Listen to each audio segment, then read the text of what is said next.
We're going to look at leadership from the point of view of the context and the dynamics of change. As I indicated, everything that we do is about change. Leading is about change. So what we're going to do in this session is to give some context to what we mean by change and what I mean by change and what some of the dynamics are. There'll be some tools that I'll introduce you to that you can use and take back to your workplace as we go along.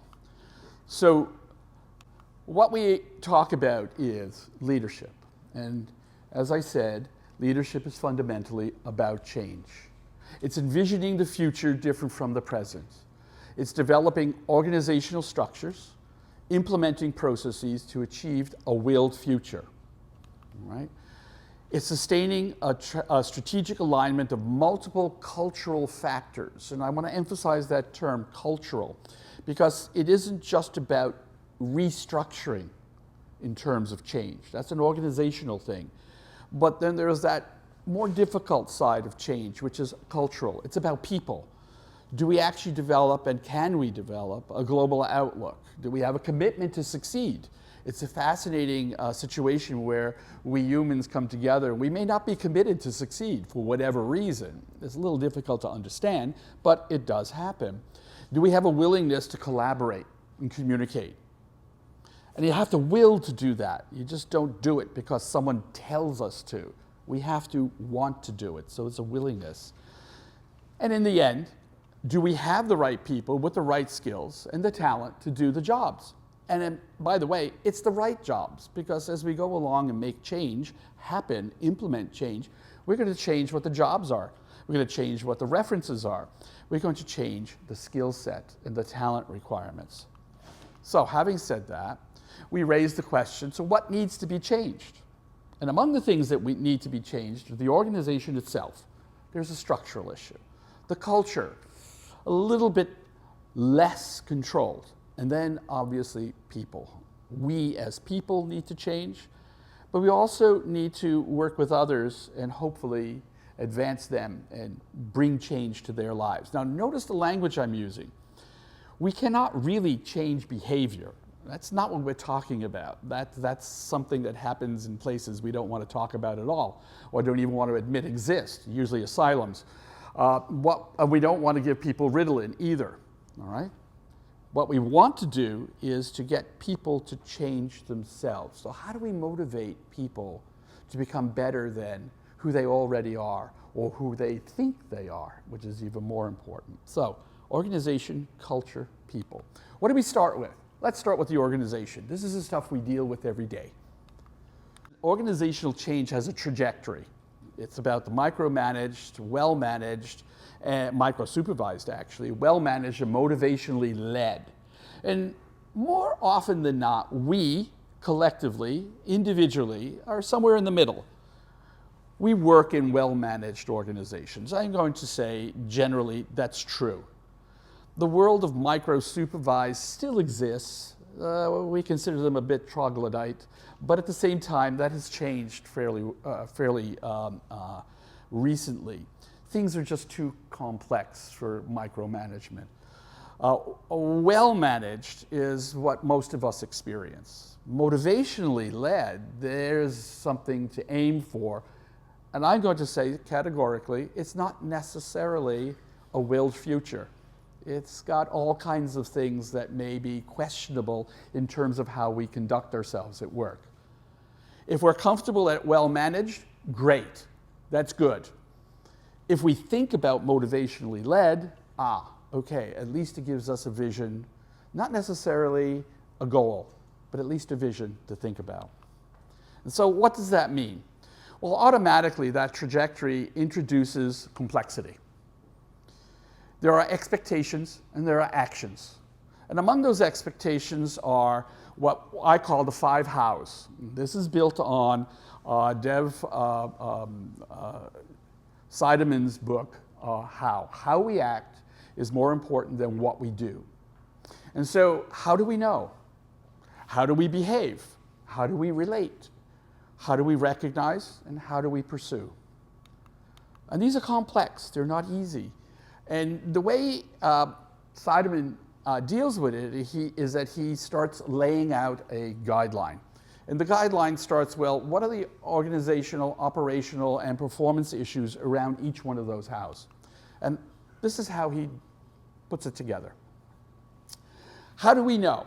Well, how do we use information? All right. How do we behave? Well, what's our organizational structure currently and potentially in the real future? What is the source of behavior? That in itself is interesting. What is the reason for the way in which we behave? Have we thought about that? Responsibility for behavior. Who is responsible for the way we act and the way the company acts? Where does responsibility lie? What is the source of authority? Who makes decisions inside of our organization? Who makes decisions in our own lives, for that matter? If you have a 3-year-old or a 5-year-old, they'll decide for you. Often enough in pretty basic ways. You know, I've got to eat and I've got to be changed, so let's move on here and let's not talk about it. That's pretty straightforward. And when you say a 3-year-old is in control, they are. It's as simple as that.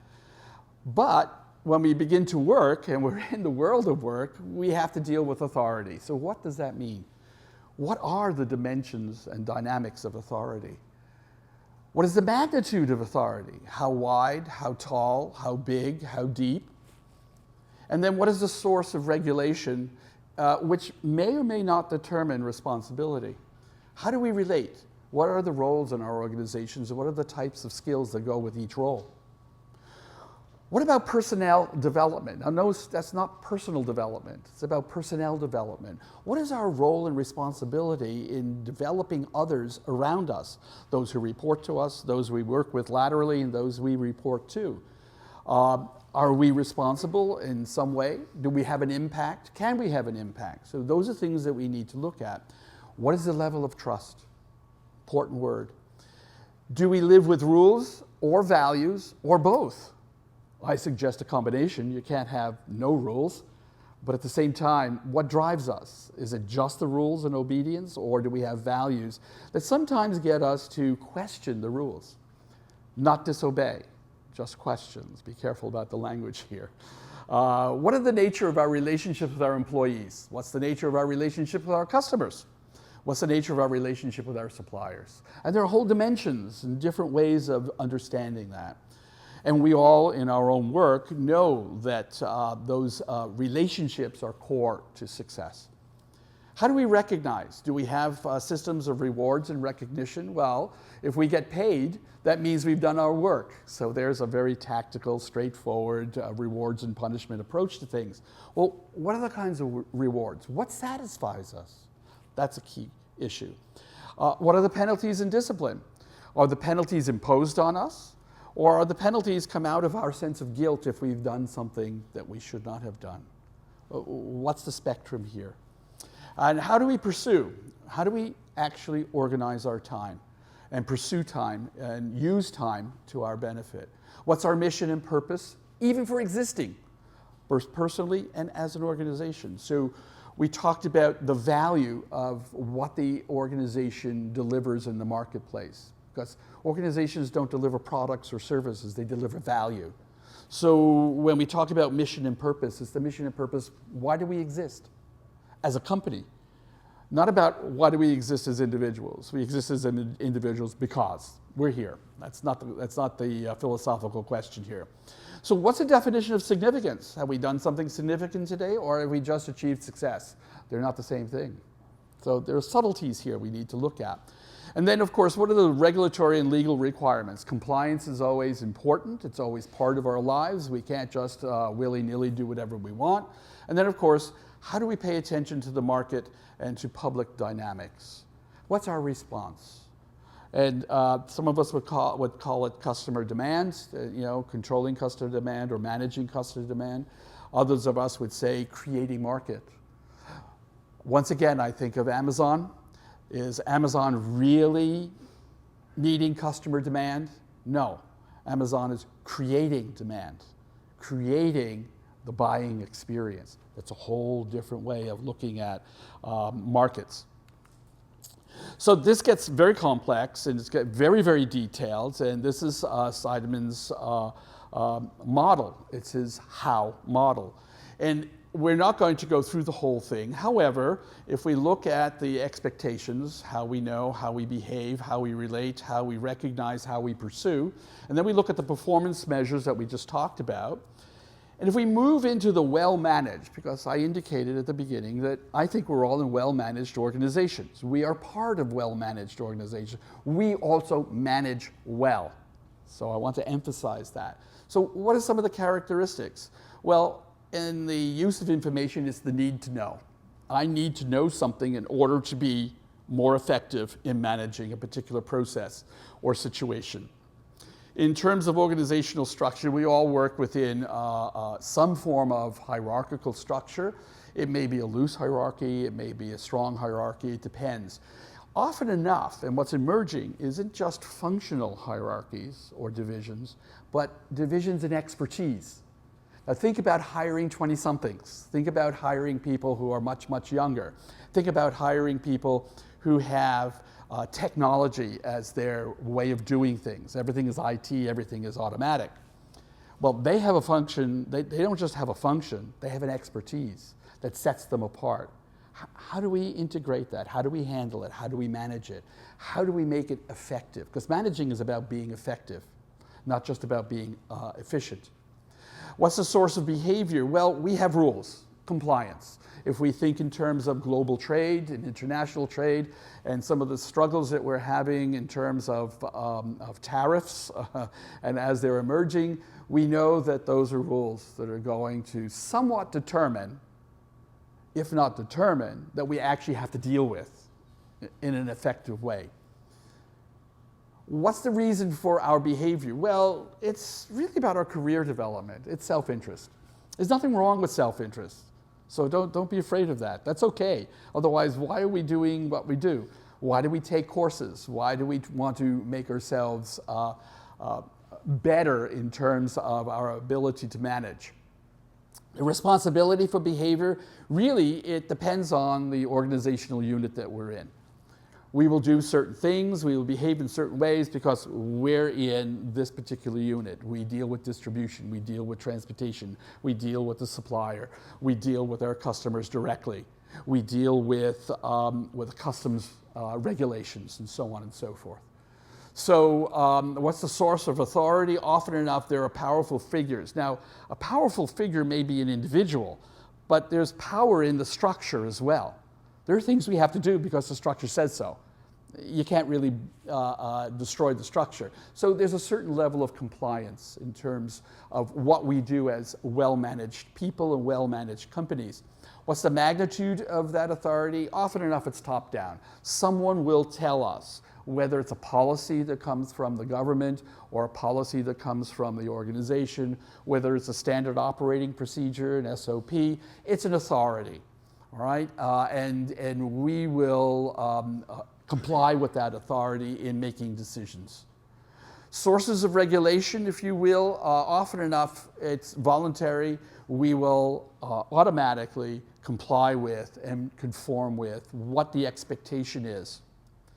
And what's the role? What's the type of skills that we need? We need to be managers. And that's a whole skill set, which, by the way, is different from just workers and also different from being a leader. All right? Being a leader is a different skill set from being a manager. We can talk about that later. We can think about it. What's our personnel development? Well, we want our people to do their work better, so we give them training. If we want our people to think outside of the box and to expand their horizons, we give them education. There's a difference between those two. What's the level of trust? Well, for us, it's contractual, often enough, in a management situation. In a motivationally led, it's more about high trust. I trust my people will do what they're going to do or expected to do. I don't have to manage them. I don't have to, in any way, focus on their behavior. Rules, compliance is needed. Nature of relationships with our employees are often enough transactional. You do your job, we will pay you. Somewhat carrot and stick, but I don't like that terminology. It's you do your job, you do it well, you will be rewarded. What's our relationship with our customers? Often enough, We deliver value, but at a fair price. All right? Otherwise, no one's going to buy our goods or our services. Our suppliers, it's often enough a long-term contract. We want good suppliers. We want to focus on quality, and therefore, any contractual relationship is a longer term than just a transactional one.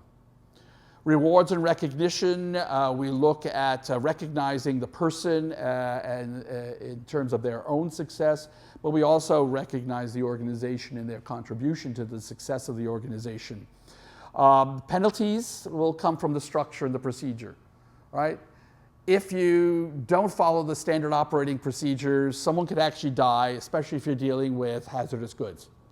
All right? It's as simple as that. It's also as complex as that, because the result or the output or the outcome is the death of somebody, right? So that's beyond just a punishment with somebody shaking their fingers at you. It's a punishment that is quite lethal. Time orientation, short and long-term goals. We're used to this. We do planning. What's our short-term goal? What's our long-term goal? When we look at cases, it's what's the short-term, what's the long-term. Our mission is to be successful. What is significance? It's the final destination, which is to be successful, both personally and organizationally. We reward and penalties based on fulfilling legal requirements, and then in the end, we respond to market demand. It's somewhat reactionary, and I'm just going to look at the other side, motivationally led. We actually lead markets. There's the difference. So when you think of Amazon, and you look at this more closely on your own, try to position Amazon in terms of, is it well managed or is it motivationally led, and what does that mean?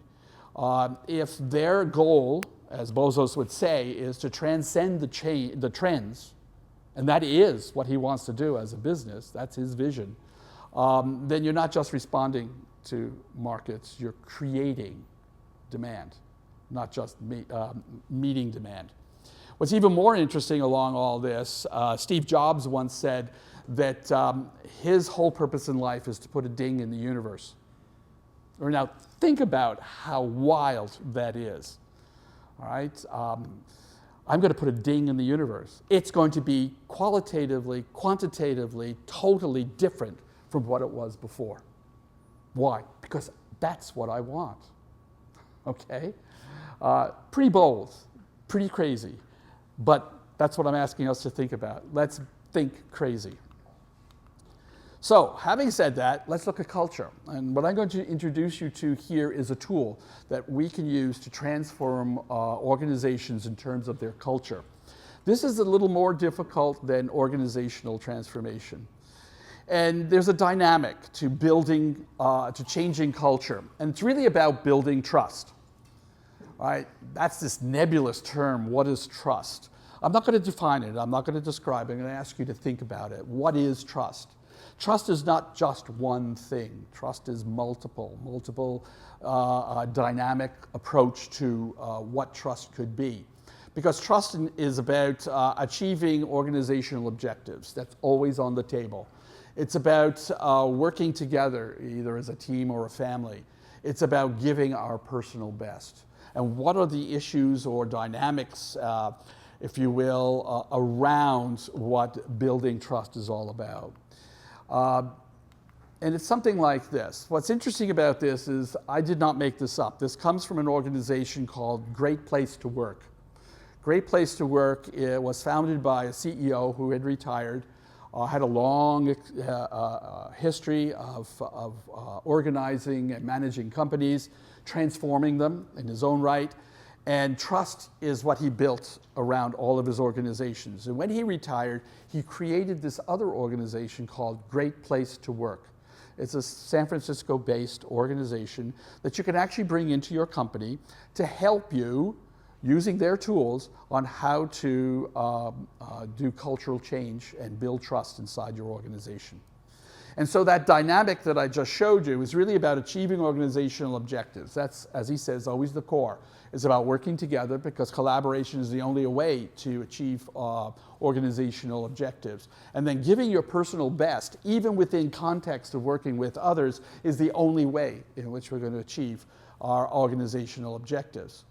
Then he introduces this, what we would call soft side of cultural change, because cultural change is soft, not soft-headed, soft, difficult, but soft. And that is, when we want to achieve our organizational objectives, it's really about speaking and listening. All right? It's not just about transforming the organization. That is, from a structural point of view, it's about, are we willing to speak, to talk, to collaborate in terms of words and language? Are we willing to listen? And by listening, I always call it active listening. There's a huge difference between just listening and hearing. Hearing is active listening. And active listening isn't just listening to words, it's listening to impressions. Because we communicate on many levels, not just with words. So as we try to achieve organizational objectives, have we been listening to all of the vibe around us, both from people, from markets, from processes, from structure, and so on and so forth. So active listening is a very key ingredient to cultural change. When we work together as a team, do we hire the great people? I don't know how you define great. I don't know how to define great myself, but do we hire, maybe the better term is the right people with the right skills who are going to complement what it is we're trying to do? And by the way, the right people are not necessarily the people we like, okay? We may actually have to hire people we don't like, but they have certain special skills that will allow us to achieve success. I always challenge people, especially people of my age, are you willing to hire somebody with lots of tattoos and all kinds of piercings on their body? And are you willing to do that? And the answer often enough is, well, maybe we'll have to think about it. But why are you thinking about it? What if that person has the talent, the ability, the capability that you need to be successful? What do you care about their personal life? Why should that be a game changer? You know, for me, it's more about what can you do? And so when I ask people to think about their own resumes, the question they have to answer is not, you know, look at all the great stuff I've done for the company I no longer work for, but look at what I can do for you based on the experience I've had, because I'm wiser now than I was 10 years ago. My experience gives me wisdom. How do we convey that? How do we share that without sounding arrogant? How do we share all that without sounding like an egomaniac? All right? That actually leads to something called humility, but we'll talk about humility later.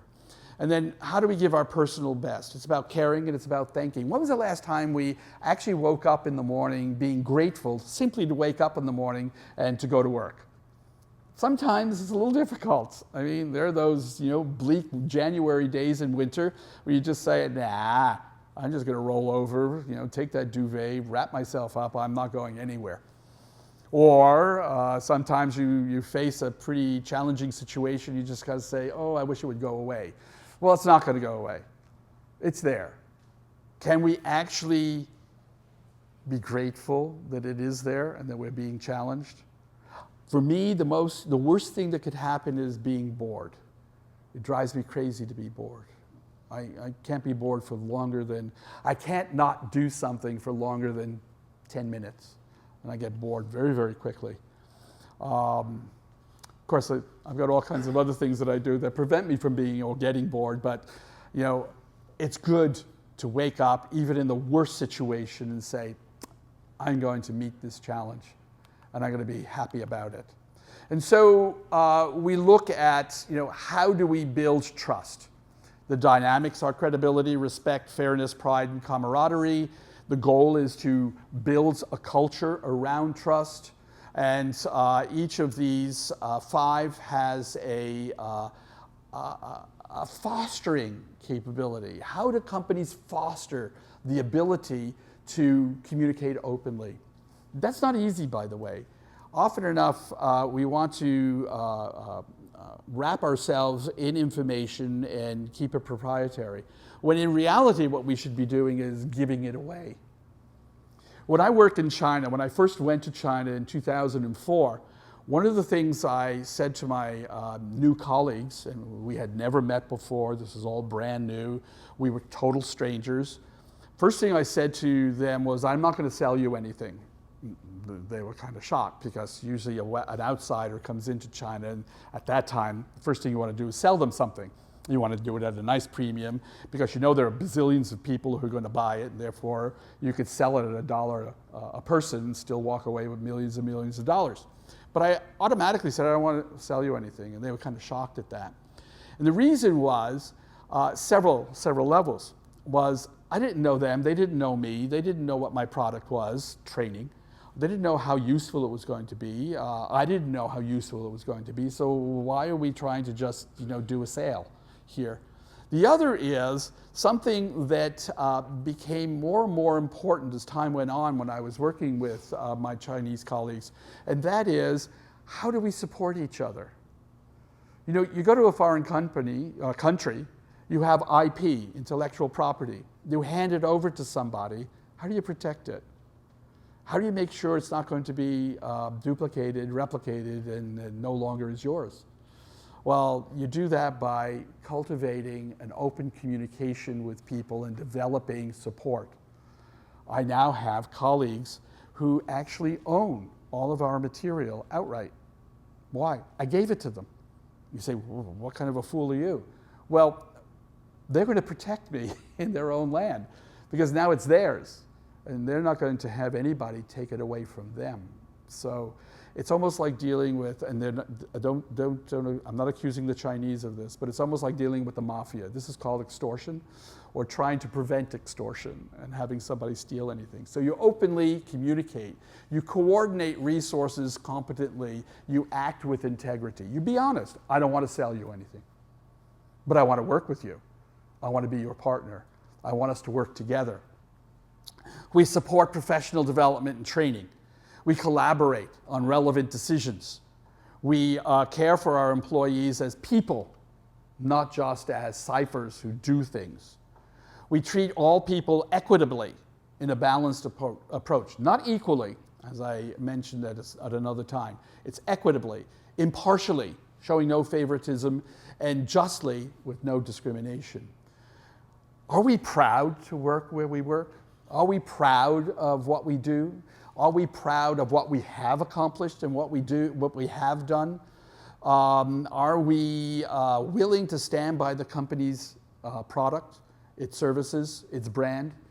Will we speak publicly in favor of what it is we do and who we work for?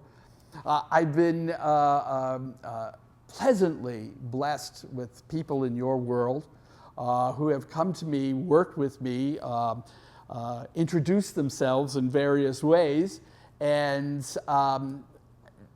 without their saying so, feeling the pride that they have of having worked in an organization for a short period of time, middle period of time, long period of time, and showing great respect for the company in which they work because they are respected in turn, and there's building trust. Camaraderie. Can I be myself in my own organization? Am I among friends? Am I really accepted as a member of the team? Having said that, the Great Place to Work has actually created a 5-step tool, if you will, and this is what I want to introduce you to, the 5 stages of organization culture transformation. And the premise of this is great working environment plus high commitment levels among the people there will result in better business results. Now, that is the challenge. How do we improve our business marginally in terms of money and in terms of, not marginally, but in terms of increasing margins and profits? That's better business. In terms of reputation, in terms of market development, how do we do all that? Well, create a great working environment and have higher commitment levels from the people in which we work. And there are the 5 stages. It's looking first, as would happen in any use of a tool, is what is our current situation? In cases that we use in our programs, the first question that needs to be dealt with is, so what's the current situation? Is it messed up? Is it good? Is it what's valuable here? What's not valuable or dysfunctional here? Then, of course, they go into a cultural assessment action plan. Now, this is different from an organizational restructuring action plan. So it's about culture. Then they develop a leadership program. So not only do we have a cultural assessment and an action plan, how do you implement that plan? Well, you build leaders around cultural reorganization. Then we do a strategic alignment of human capital. And what's interesting, I don't usually like the term human capital, but in this instance, I think it works. Because the level of success that any company has is its people. Right? It's not anything else. Your structure, your policies, your strategy, those are just things. If it isn't the right people in the right places who are committed, you're not going to succeed anyway. But how do we have a strategic alignment of that capital to what it is we want to accomplish? And then, of course, when we get to stage 5 and we've done all this, how do we measure impact, the KPI approach to things?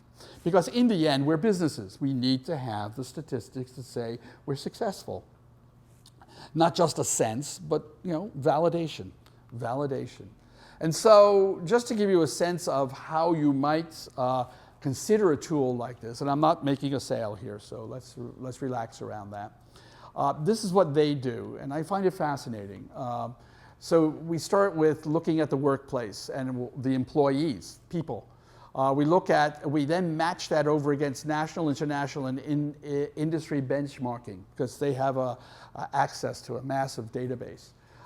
Then they create for the company a trust index. Now that's fascinating. I've never seen one of these, so it'd be interesting. I want to learn more about these people, but it'd be interesting to see what does a trust index look like.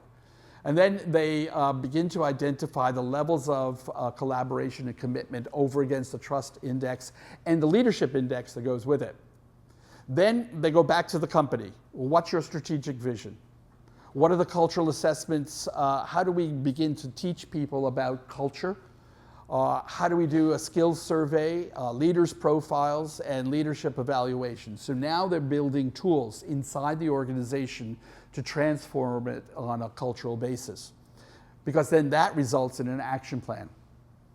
Then we train people. We train people on cultural skills.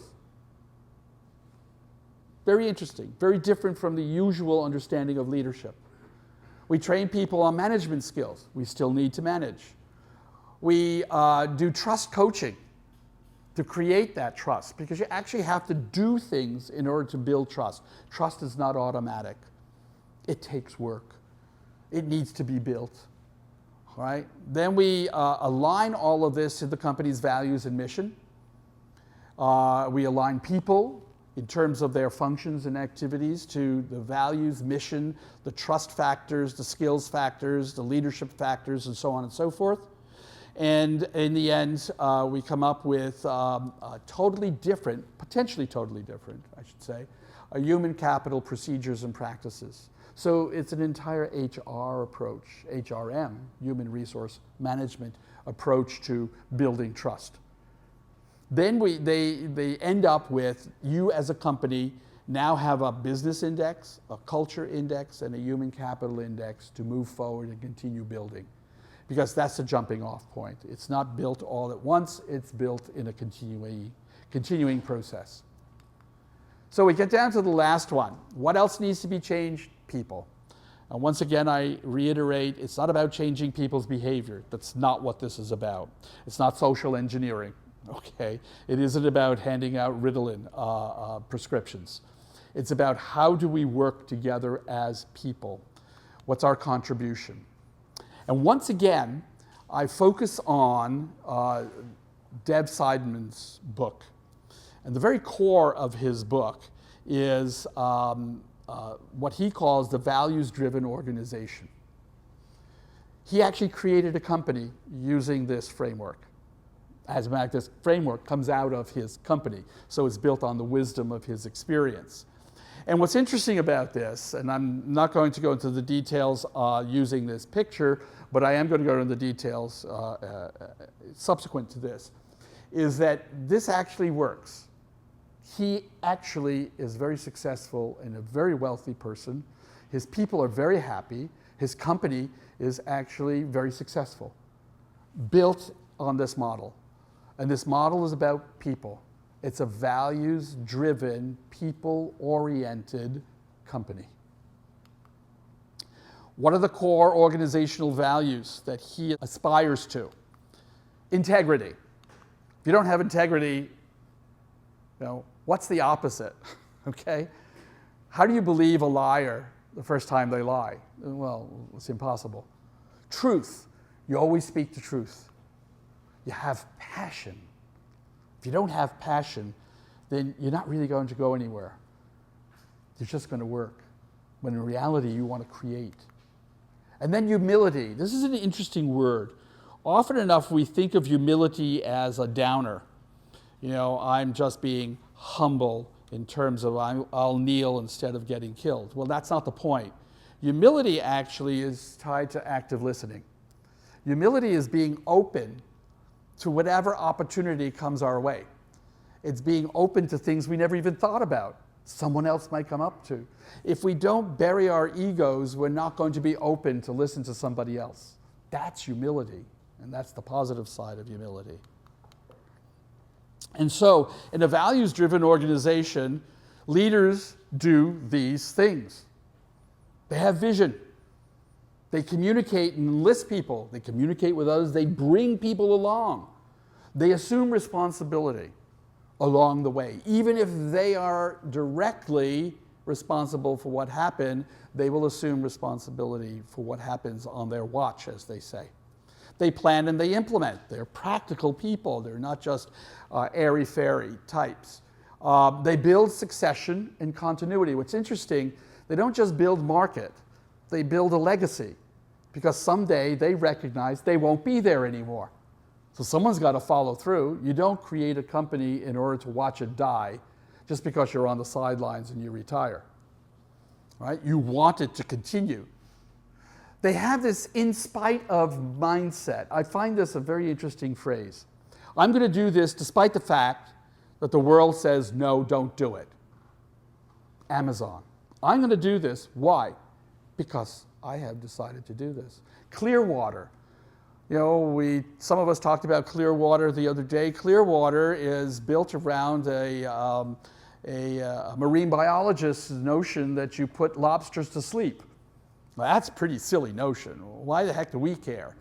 Well, it allowed me to have a lobster lunch in Shanghai, where the lobster arrived that morning at the end of June several years ago. It arrived alive.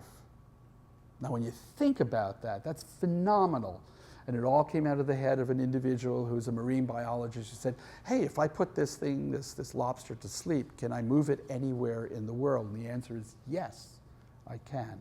That's really thinking outside the box. That's in spite of everybody saying, you can't do this. We confront complexity and ambiguity. We actually embrace complexity. We don't run away from it.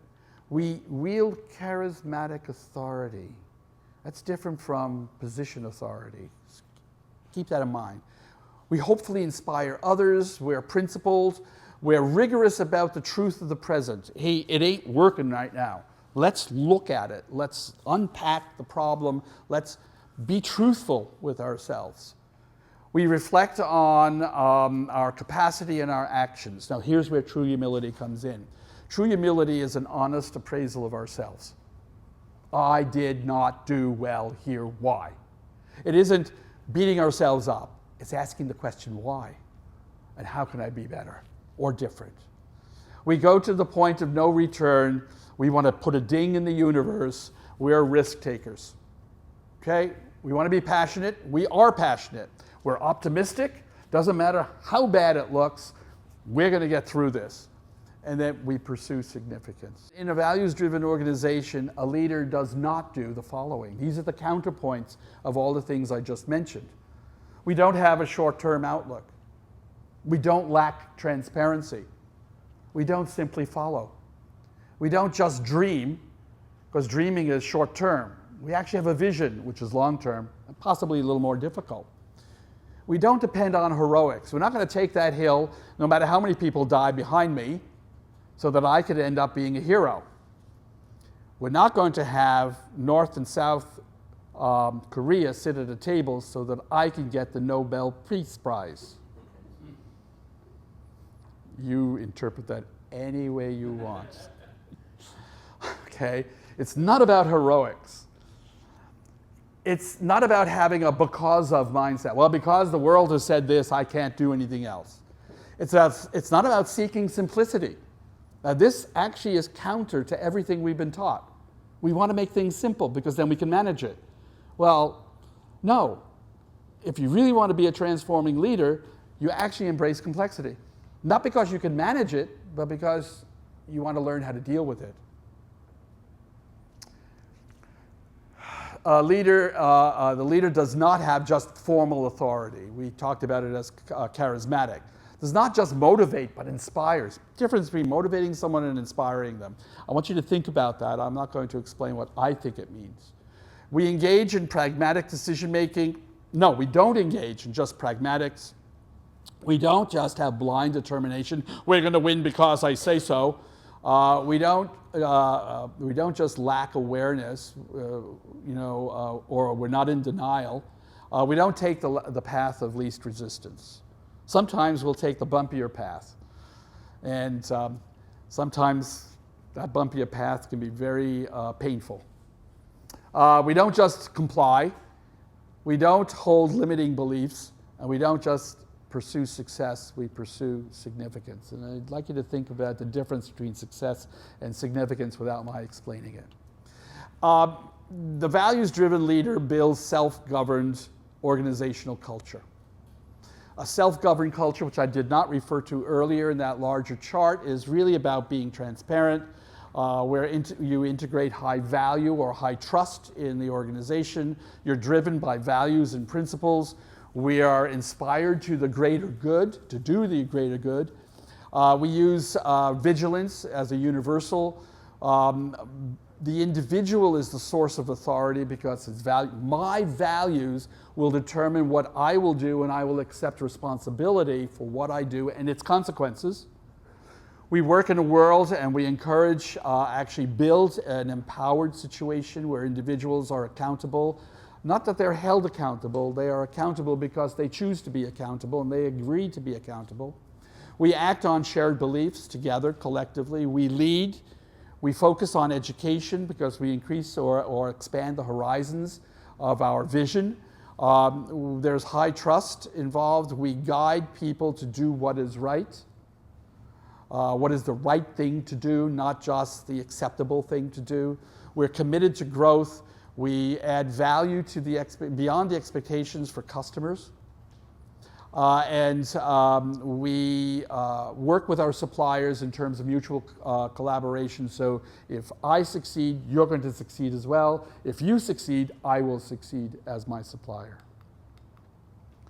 And so having said all this, which may sound a little bit 30,000-foot approach to organizational change, we get down to the traditional pragmatics. And it's not down to. We look at the traditional pragmatics.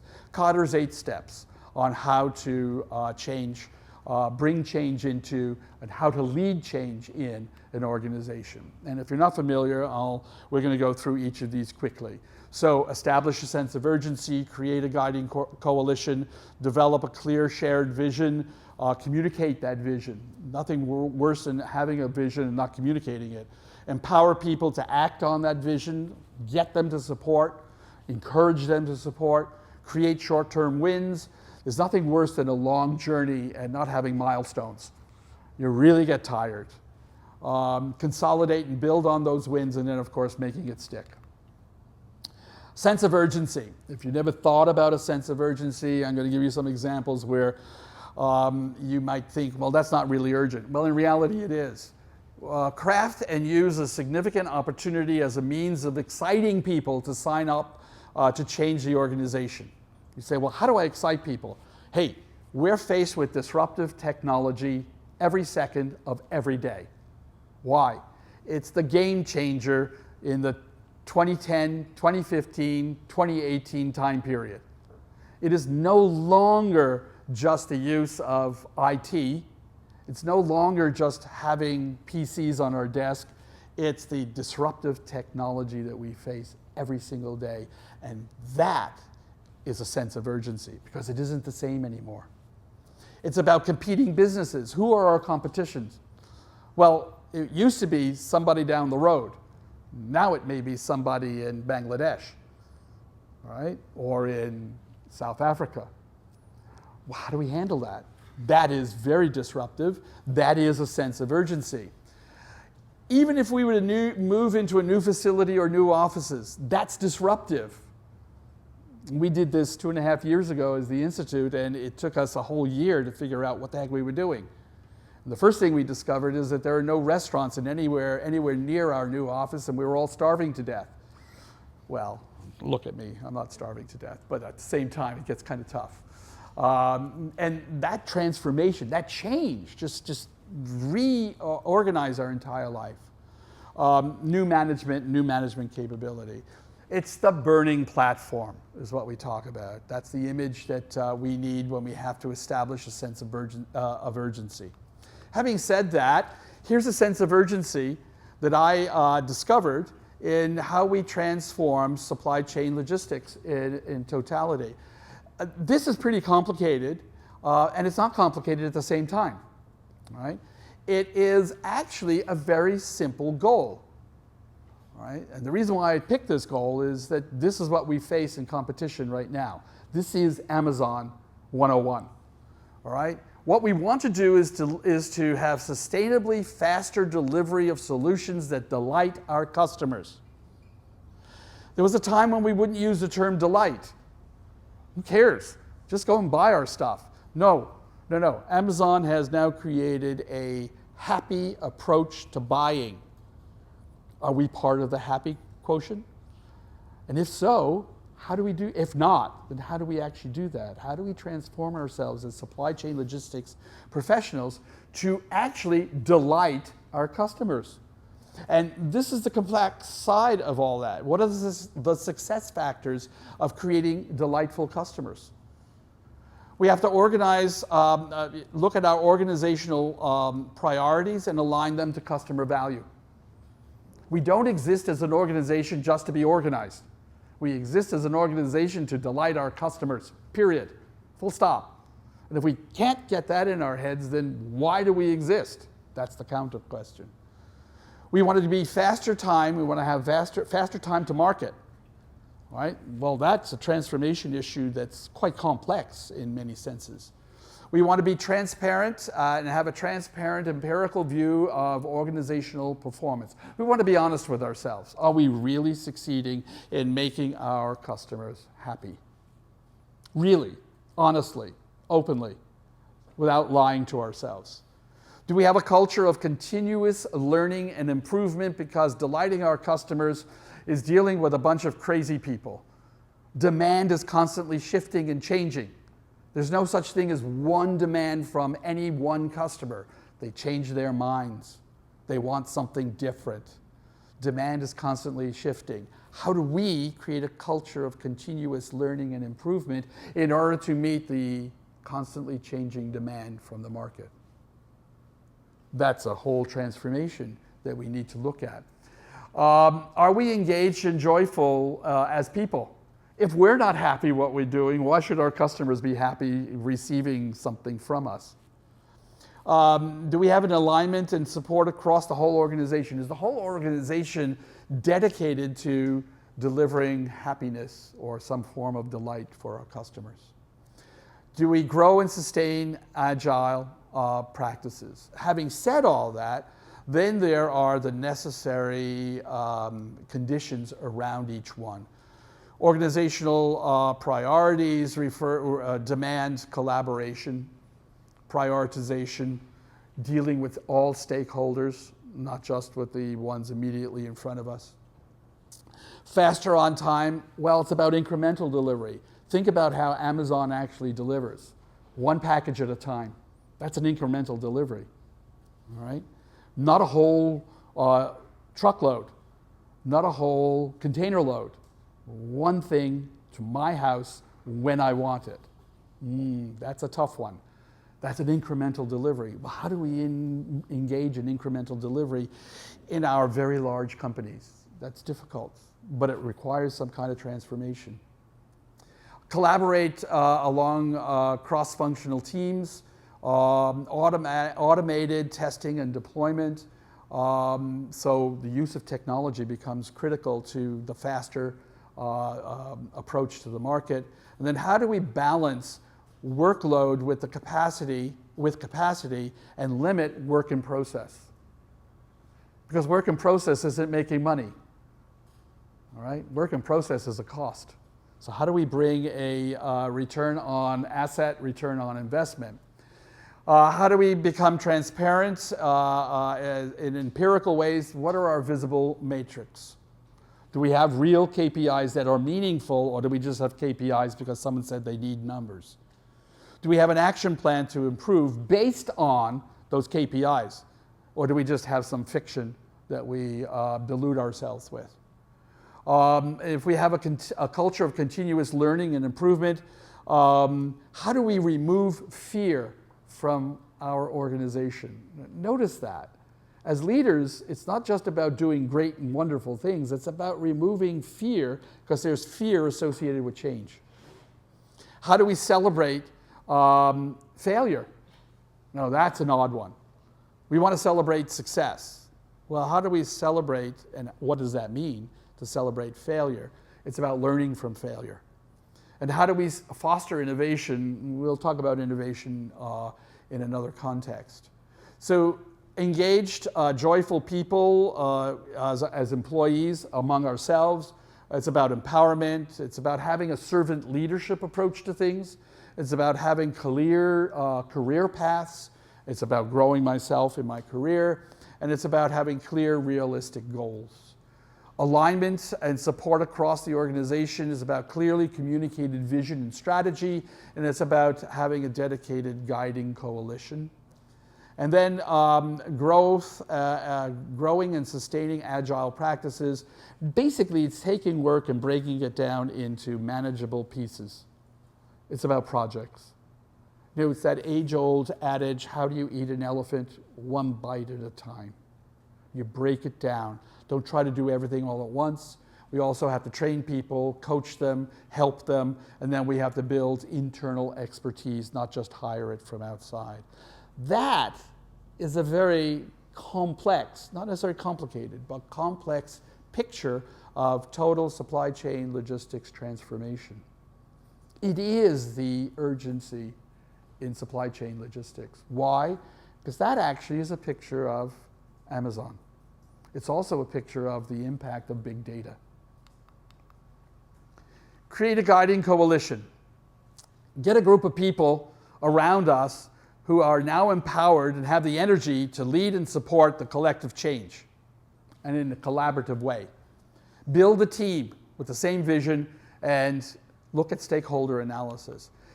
And this is an interesting little diagram, and I don't know if you've ever thought about this, but inside of our organizations, there are about 30% of the people we work with who are engaged in and will possibly support what it is we're doing. There are 18% who are actively disengaged. That's a nice way of saying they really don't give a flying hoot. Leave me alone. I want to come to work. I want to go home or to the bar or whatever. Just don't expect me to do anything else. Interestingly enough, studies have shown it's only about 18%. It's not a big number, but it is a real number. It's that middle group of the so-called disengaged. They're not actively disengaged. They're just like, who cares? That's 52% of our workforce.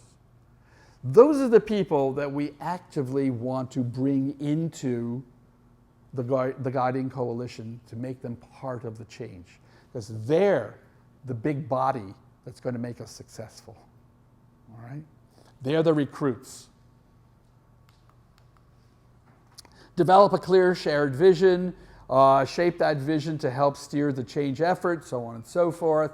Look at strategic initiative to achieve that vision, ask questions, write those answers down. I get back to what is a key process that I like to suggest that people use. Make it visible. There's nothing worse than saying we have all these great ideas and nobody puts them up on the flip chart or on the whiteboard. Look at those ideas, write them down. It's a very simple process, but the value is immense. Then you take that list and you categorize it. Okay, these are the important ones, those are the less important ones. This is the upfront, that's the secondary. Talk out the story, develop a storyboard. What is it that we want to do? And then present that to the people in the company. Basically, my vision, your vision should actually emerge as our collective vision. Communicate that vision. Raise a large force of people who are ready, willing, and urgent to drive change. Organizational change as a strategy, and then create change agents. That's that middle group of the so-called disengaged in particular. But caution, and what I like about this particular image is we often enough create visions that kill people. They're too heavy, they're too big, they're overwhelming. The caution is don't go too big. Do things that are workable and practical and worthy of energy, because then everything else will fall into place. It's a great vision, but you've actually killed your people. Empower people to act. Remove the obstacles to change the systems and structures as needed and in order to achieve the vision. And this may mean actually moving people out of one job and into another. Tough as that may sound, but in reality it may have to be.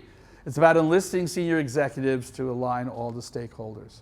It's about passing the baton on in a relay race. Create short-term wins. There's nothing worse than ignoring the milestone because you get tired. And we want to avoid getting tired. Consistently produce, track, evaluate, and celebrate small and large accomplishments. Correlate them to results. Celebrate those milestones. Be consistent in our communication of success, and then share the victory. What's interesting about planning change or otherwise, is that we often enough have long-term goals, and we focus on those long-term goals. But actually there are incremental goals, steps to achieve the long-term goal. It's the incremental ones that often enough are as important, sometimes even more important, to the long-term goal. Because the long-term goal may actually change because of the incremental goals and what we achieve along the way. So how do we eat an elephant? One bite at a time. Build on those wins. Increase credibility in terms of changing systems, structures, and policies. Why and how actually is in order to develop employees to accept and embrace the vision, and in order to reinvigorate the process, because processes tend to peter out. You want to bring it back to life again. You cannot build the 7th story on a building unless you build the 6th story, the 5th story, the 4th story, the 3rd story, the 1st story. So you have to build on wins. You can't just go to the top and anticipate that the 5th story is going to stand there because you have nothing else under it. It's a building process. Then make it stick, because in the end, we have to have continuous communication. We have to train people. We have to make those new behaviors part of the organizational success. And the one thing that we have to deal with, and really critically, because it always happens, is to discourage workaround. People will work around change in order to find a comfort zone different from the one that we want. Everybody pursues comfort. We don't want to discomfort people, but we don't want them to find ways to ignore what it is we're trying to do. We want to anchor it in the ongoing process of the new organization and its new vision. So leaders are found throughout the organization, and each leader leads in different ways, and they lead change in different ways. So if we're at a front line, position. We lead by doing the work on time, on spec, damage-free, maintaining our resources and handling equipment, supporting a healthy and safe work environment, and working collaboratively with fellow employees. It's ensuring that that is always the case. Those are the objectives. If we lead as supervisors, it's about running integrated operations, complying with standards and policies, potentially changing some of those or having input into change, deploying operating resources on schedule, potentially changing those, realigning our distribution and transportation system networks, developing teams and employee strengths. If we're managers, we lead by operating well-managed departments and divisions, implementing efficient changes or systems, I should say, and processes, managing customer and supplier relations, building employee competencies through training. If we lead as directors and executives, we establish the corporate vision. We develop new business opportunities. We set clear and workable goals, and we inspire people to lead inside the organization. There are 4 kinds of change agent. Someone who wants change. Someone who wants to be changed. Interesting enough. Someone who needs to be changed. We all know some of these people. And someone who needs change, and someone who needs to be changed. So, as change agents, there's input, impact, risk, and the trouble makers. And so what do we mean by that? Someone who wants change, these are people whom you can learn and learn from and get assistance from. Someone who wants to be changed are people who will benefit from the initiatives that we introduce. Someone who needs change are people who experience problems and they're at risk already. Maybe without saying so, they are asking for change. All right? And then those who need to be changed are people who actually are troublemakers. They contribute to the problem. How do we handle them in a change process? Why is change so difficult? Well, there are certain characteristics around why change is difficult. Everybody's in denial. We resist. We explore alternatives. And ultimately, we're afraid of renewal, but we know we need to renew. So what does that look like? Denial. That's everybody from ignoring the change. Oh, we'll be back to normal next week. To disowning the change. This change won't affect me. This change won't work anyway. You could hear the language around this, and I'm sure we've all encountered this.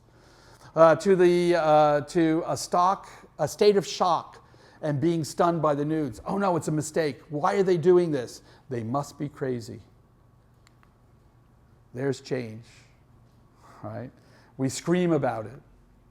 As a result, they don't accept the full importance of change. Resistance. It's an emotional and behavioral response to real or imagined threats. So there are many ways in which we actually respond to threats. Passive acceptance, oh, all right. Passive resistance, oh, all right, but don't expect me to do it. Besides, you're not here all the time, so I just won't do it. And then there's direct and deliberate sabotage. Are you kidding? I'm going to say yes, but you're going to regret that. There are reasons for it. We're all afraid of the unknown. We're afraid of failure. This is going to make me fail. It's going to be miserable. You're making my life miserable. Why are you doing this to me? I'm the victim here. I love that phrase.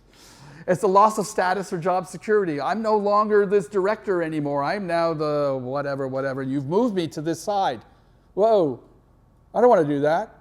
I like where I was. I was comfortable, my comfort zone. And then, of course, there are personality conflicts. I'm not going to work with him. Are you out of your mind? You think I'm going to go down the road and work with him? I'm going to work with him. I don't like him. Okay, well, too bad, so sad, Sally. Move on. You know? But that resistance is real, and I know just by some of our reactions that this is real. We've all faced this in multiple, very subtle ways and very obvious ways. We all scream at some point. Exploration.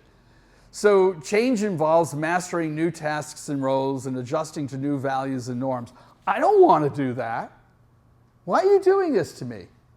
What I really want to do is explore other alternatives. You've given me alternatives. You know what? I'm going to go on my own and explore other alternatives. Different from yours. Whoa, wait a minute. This is an organization. We've got to do this collectively. So we have to start beginning to determine whether someone can continue in their position as a result of this change. Are there alternative job opportunities, moving them out? Or are there what we call nicely exit options? We call it retirement, but most of us who are retired don't ever retire. But exit options are very real. You're no longer here. We can't really work with you anymore. But exploration is really standing on the edge of the abyss. Either one created by the company that's changing or one that I choose because I don't like the change that they're putting in front of me. And then there's the whole issue of renewal. That is, people who are committed to that change, where resilience is part of it, not resistance, where we have a sense of high self-esteem and we're optimistic that the change is going to be for the good or the better. Then we have a positive self-concept and we have tolerance for change, and we have high levels of self-efficiency. And we're confident that that change will improve our work skills and that we celebrate that. So getting to success, all right?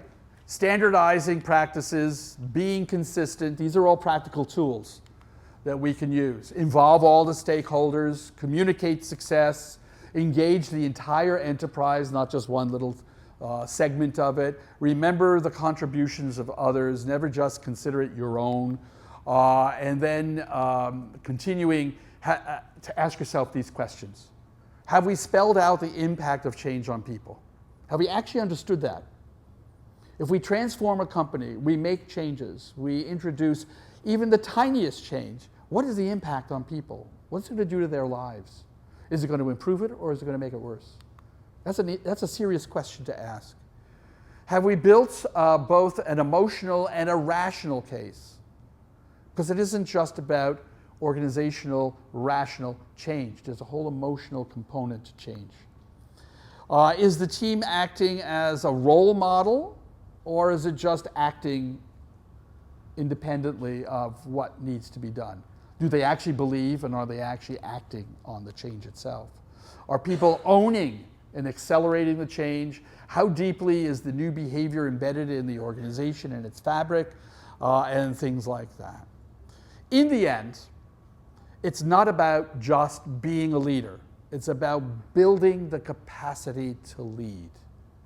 And building the capacity to lead involves influence, power, and action. Influence is a leader earns his or her authority through understanding and trust. Power is, if you want to test a person's character, give them power. We don't have to talk about the current political situation in various parts of the world right now and how power is either used or abused. And as Estee Lauder said, I never really dreamed about success, I actually worked for it.